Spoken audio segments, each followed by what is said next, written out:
Bonjour Monsieur Villot, vous êtes un ancien de l'école qui, après un long parcours dans les PME, des grandes entreprises, a décidé de consacrer une grande partie de son temps à accompagner des jeunes entrepreneurs à développer leurs entreprises. D'abord, je les accompagne en tant qu'actionnaire et j'ai aussi une passion pour l'investissement dans les entreprises en général. Mon rôle essentiel est de coaching actuellement de société.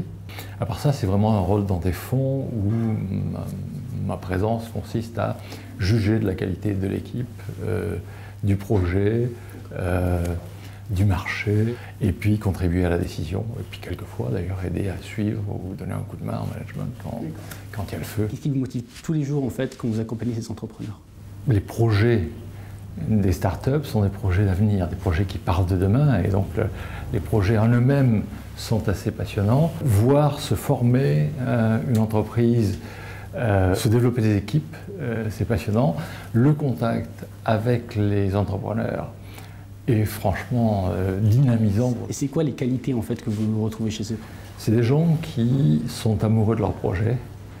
Et ça se voit, ça se respire. Il va falloir avoir une force d'entraînement considérable pour convaincre de la qualité de son projet tous les jours, convaincre les clients, les financiers, etc.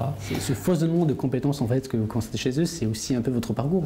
J'étais dans une école d'ingénieur, je n'étais pas tout à fait fait pour être un ingénieur. J'avais pas la fibre très technique et donc petit à petit, j'ai glissé vers du marketing, puis du management.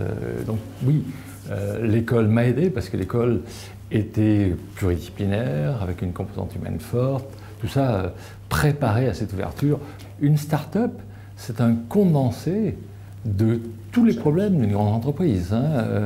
Des problèmes très vite, il y a des vrais problèmes humains, il y a des vrais problèmes techniques, il y a des vrais problèmes de clients qui ne sont pas contents. Si bien qu'un créateur de start-up, après 5 ans de start-up, il a une culture de management considérable. Quels seraient, si on vous disait, les 3 conseils que vous donneriez à un étudiant de l'école, l'éminent Nancy, pour se lancer et pour démarrer?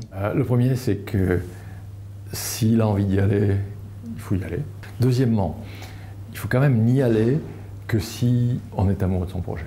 Son produit, son projet, on le sent, on est prêt à vivre avec la nuit, le jour. Et puis le troisième conseil, c'est de ne pas avoir peur. Je pense que la multidisciplinarité est quelque chose qui inquiète les entrepreneurs. Négocier un pacte d'actionnaires, aller prendre un brevet parce qu'il faut prendre un brevet, puis aller voir des banquiers, etc.